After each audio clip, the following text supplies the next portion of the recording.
Olunaku lw'eggulo Paalamenti yabaddemu akavuyo oluvannyuma lw'ababaka ku ludda oluvuganya okuva mu mbeera nga bawakanya ekyokusoma ekiteeso ky'okuggyako ku myaka.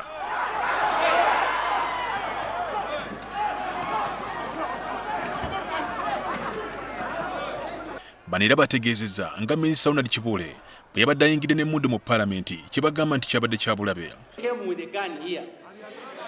We requested you, Madam Speaker, that we get out and we get searched before we resume.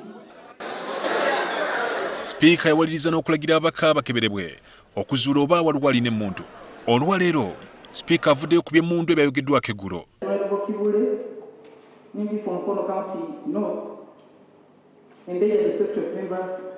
By bringing fire into the chamber of Parliament, Court 274, the following procedure. I have checked the footage. Honorable Kibuule did not go through security check. He came from the side of the President, into the North Wing, and then into this chamber.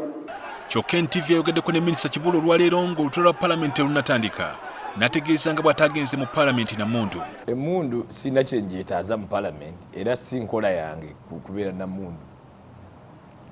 Singa wabaddewo obwetaavu bw'emmundu mu Paalamenti, amateeka agafuga emmundu ffenna gatugaana kubanga Paalamenti wali kifo ekikeberebwamu abantu bonna era tukeberebwa nga tuyingira. Naye singa sakkiriza kunjaza osanga bandigambye nabadde nayo n'emmundu teyalabise.